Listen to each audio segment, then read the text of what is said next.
Ça va? Salut, ça va et toi? Ça va. Allez. Dites-nous Marion, quel a été l'état d'esprit, quelle a été la philosophie dans le tracé de ce Tour de France 2023? Bah un peu comme la première édition où on avait vraiment envie de faire un parcours qui corresponde à des types de profils différentes. Évidemment qu'on a du recul maintenant avec cette première année.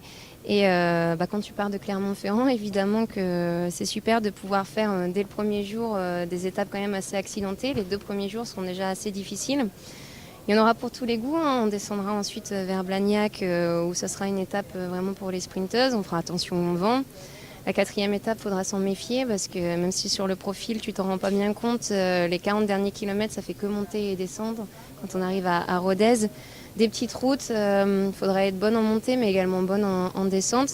Et je pense qu'à la 4e étape, ce sera vraiment déjà le premier grand rendez-vous entre toutes les leaders.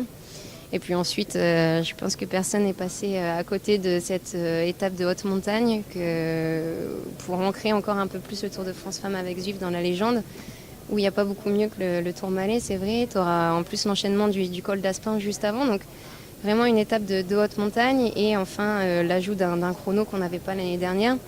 Donc pour moi, quand tu te dois de remporter un Tour de France, évidemment que tu dois être compétente dans tous les domaines et que l'exercice du chrono en fait partie.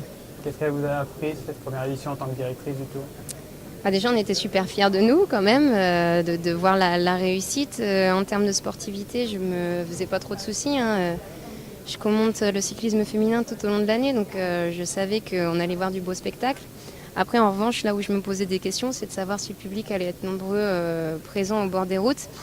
Et j'ai été fière, j'ai été contente pour les filles de voir que autant de personnes avaient fait le déplacement pour applaudir les athlètes.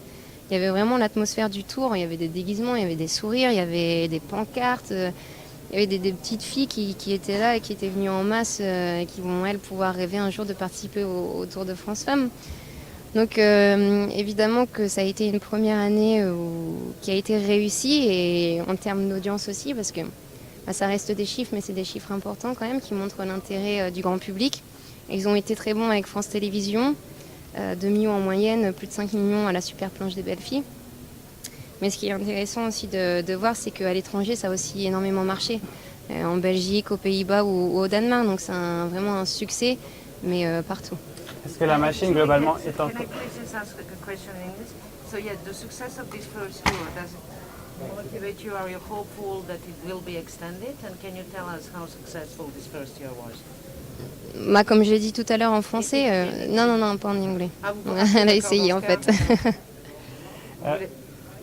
Est-ce que vous pouvez nous dire, est-ce que la machine du cyclisme féminin est enclenchée et sinon, quelles sont les étapes qu'il faut encore franchir? De manière générale, je veux dire. Le cyclisme féminin, il a évolué ces dernières années. Après, évidemment que l'importance du Tour de France, c'est aussi dans la marque et dans l'esprit des gens où le Tour, tu dépasses les frontières du sport. Donc évidemment que ça peut apporter plus de choses que n'importe quelle autre course.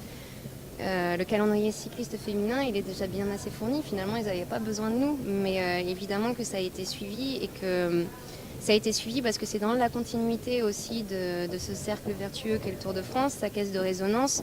Tu as 3 semaines où tu peux justement prévenir les gens que, attention, cette année, il y aura une 4e semaine, le feuilleton d'été continue. Et c'est ce qui a fait aussi la réussite et que les gens qui ne sont pas forcément passionnés de cyclisme tout le long de l'année font qu'ils regardent le Tour de France et pas les autres courses. Donc ils se sont rendus compte que des filles sur un vélo, ça n'avait rien de bizarre, de spécial, mais qu'elles avaient leur place et qu'elles le méritaient. Donc déjà là, ça a été une grande victoire et évidemment des sponsors aussi ont appris à connaître ce cyclisme féminin, à mettre de l'argent, plus d'argent dedans. Et c'est comme ça aussi qu'on augmentera les niveaux, mais on n'a pas envie, on veut y aller vraiment pas à pas, on ne veut pas non plus... se dire voilà, la première année a été réussie, allons-y. Non, on reste prudent, on veut solidifier notre épreuve et surtout avancer aussi au même rythme que le cyclisme féminin parce que c'est dans l'intérêt de chacun également. Est-ce que vous voudriez que ce tour soit plus long? Est-ce qu'éventuellement, si les choses se passent bien, on pourra envisager un tour de 3 semaines? S'il y a des changements, de toute façon, ça sera toujours en mieux et en plus. C'est vraiment la volonté de tout le monde. Après, c'est un peu ce que je viens de dire. C'est 8 jours de course pour l'instant. On a parlé aussi avec les équipes, avec les coureuses qui disent que pour l'instant, c'est vrai que c'est le format idéal. Parce que le cyclisme féminin, elle a aussi, même s'il a vraiment énormément évolué, surtout au niveau World Tour, a besoin aussi d'évoluer au niveau continental. Donc il faut qu'on y aille pas à pas, qu'on se structure, qu'on se blinde et après on évoluera évidemment, on s'interdit rien. Il y a ce grand départ de Clermont-Ferrand, après Paris, donc ce sera la première fois qu'il va partir de province. Ouais. Qu'est-ce qui a fait la différence justement? On parlait tout à l'heure des étapes accidentées. Est-ce que le fait de pouvoir en avoir d'entrée de jeu, est-ce que ça a joué au moment de la décision finale? Oui, ça a vraiment joué. Alors déjà Clermont était vraiment impatient et voulait vraiment avoir ce grand départ du Tour de France Femmes avec Zwift, en plus avec cette passerelle où il y aura également les hommes. Donc évidemment que lorsqu'on peut le faire, on essaye d'avoir des passages un peu similaires. Comme ça, évidemment que quand les hommes ils vont courir cette étape, on va dire attention, puis comptez sur moi pour le faire. Attention, dans quelques semaines, il y a aussi les cyclistes féminines qui vont venir. Donc c'était aussi très important pour nous. L'année dernière, on est parti de Paris parce que pour la première édition, c'était important qu'il y ait ce passage de relais entre les hommes et les femmes. Mais évidemment que sur une course de 8 jours, ça nous bloquait aussi si on avait envie de découvrir d'autres massifs montagneux comme les Pyrénées qui va être au programme cette année.